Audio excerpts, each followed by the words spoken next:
श्री दुर्गाय नमः। त्रयोदशो अध्याय। सूरत और वैश्य को देवी का वरदान। जो उदय काल के सूर्यमंडल की सी कांति धारण करने वाली है, जिनके 4 भुजाएं और 3 नेत्र हैं, तथा जो अपने हाथों में पास, अंकुश, वर एवं अभय की मुद्रा धारण किए रहते हैं, उन शिवा देवी का मैं ध्यान करता हूँ। ऋषि कहते हैं, राजन, इस प्रकार मैंने तुमसे देवी के उत्तम महात्म्य का वर्णन किया। जो इस जगत को धारण करती है, उन देवी का ऐसा ही प्रभाव है। वे ही विद्या उत्पन्न करती हैं। भगवान विष्णु की माया स्वरूपा उन भगवती के द्वारा ही तुम ये वैश्य तथा अन्याय विवेकी जन मोहित होते हैं। मोहित हुए हैं तथा आगे भी मोहित होंगे। महाराज, तुम उन्हीं परमेश्वरी की शरण में जाओ। आराधना करने पर वे ही मनुष्यों को भोग, स्वर्ग तथा मोक्ष प्रदान करती हैं। मार्कंडेय जी कहते हैं, कौष्टुकी मेधा मुनि के ये वचन सुनकर राजा सूरत ने उत्तम व्रत का पालन करने वाले उन महाभाग महर्षि को प्रणाम किया। वे अत्यंत ममता और राज्यापहरण से बहुत खिन्न हो चुके थे। महामुनि इसलिए विरक्त होकर वे राजा तथा वैश्य तत्काल तपस्या को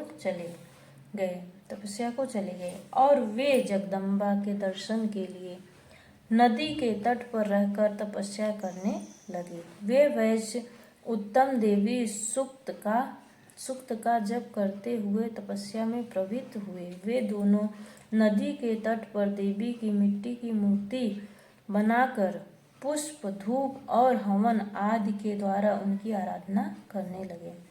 उन्होंने पहले तो आहार को धीरे धीरे कम किया, फिर बिल्कुल निराहार रहकर देवी में ही मन लगाए एकाग्रता पूर्वक उनका चिंतन आरंभ किया। वे दोनों अपने शरीर के रक्त से प्रोक्षित बलि देते हुए लगातार 3 वर्ष तक संयम पूर्वक आराधना करते रहे। इस पर प्रसन्न होकर जगत को धारण करने वाली चंडिका देवी ने प्रत्यक्ष दर्शन देकर कहा। देवी बोली, राजन तथा अपने कुल को आनंदित करने वाले वैश्य, तुम लोग जिस वस्तु की अभिलाषा रखते हो वह मुझसे मांगो, मैं संतुष्ट हूँ। अतः तुम्हें वह सब कुछ दूंगी। मार्कंडेय जी कहते हैं, तब राजा ने दूसरे जन्म में नष्ट न होने वाला राज्य मांगा तथा इस जन्म में भी शत्रुओं की सेना को बलपूर्वक नष्ट करके पुनः अपना राज्य प्राप्त कर लेने का वरदान मांगा। वैश्य चित्त संसार की ओर से खिन्न एवं विरक्त हो चुका था और वे बड़े बुद्धिमान थे। अतः उस समय उन्होंने तो ममता और अहंता रूप आसक्ति का नाश करने वाला ज्ञान मांगा। देवी बोली, राजन, तुम थोड़े ही दिनों में शत्रुओं को मारकर अपना राज्य प्राप्त कर लोगे। अब तुम्हारा राज्य स्थिर रहेगा। फिर मृत्यु के पश्चात तुम भगवान विवस्वान सूर्य के अंश से जन्म लेकर इस पृथ्वी पर सावर्णिक मन के नाम से विख्यात होगे। वैश्यवर्य, तुमने भी जिस वर को मुझसे प्राप्त करने की इच्छा की है उसे देती हूँ। तुम्हें मोक्ष के लिए ज्ञान प्राप्त होगा। मार्कंडेय जी कहते हैं, इस प्रकार उन दोनों मनोवांछित वरदान देकर तथा उनके द्वारा भक्ति पूर्वक अपनी स्तुति सुनकर देवी अंबिका तत्काल अंतर्ध्यान हो गई।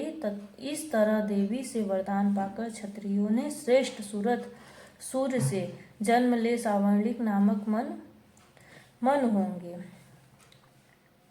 इस प्रकार श्री मार्कंडेय पुराण में सावर्णिक मनवंतर की कथा के अंतर्गत देवी महात्म्य में सूरत और वैश्य को वरदान नामक 13वां अध्याय पूरा हुआ।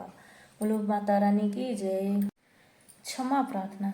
परमेश्वरी, मेरे द्वारा रात दिन सहस्त्रों अपराध होते रहते हैं। यह मेरा दास है, यूँ समझकर मेरे उन अपराधों को तुम कृपा पूर्वक क्षमा करो।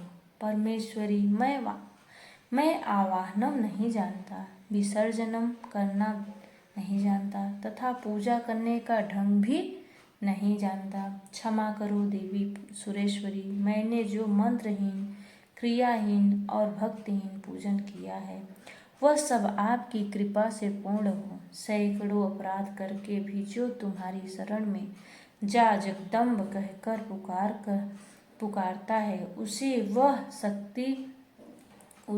वह गति प्राप्त होती है जो ब्रह्मादि देवताओं के लिए भी सुलभ नहीं है। जगदम्बिके, मैं अपराधी हूँ, किंतु तुम्हारी शरण में आया हूँ। इस समय दया का पात्र हूँ, तुम जैसा चाहो वैसा करो। देवी परमेश्वरी, अज्ञान से, भूल से अथवा बुद्धि भ्रांत होने के कारण मैंने जो न्यूनता या अधिकता कर दी हो वह सब क्षमा करो और प्रसन्न हो। सच्चिदानंद स्वरूपा परमेश्वरी, जगत माता कामेश्वरी, तुम प्रेम पूर्वक मेरी यह पूजा स्वीकार करो और मुझ पर प्रसन्न रहो। देवी सुरेश्वरी, तुम गोपनीय से भी गोपनीय हो, वस्तुओं की रक्षा करने वाली हो। मेरे निवेदन किए हुए इस जप को ग्रहण करो, तुम्हारी कृपा से मुझे सिद्धि प्राप्त हो। बोलो देवी मैया की जय।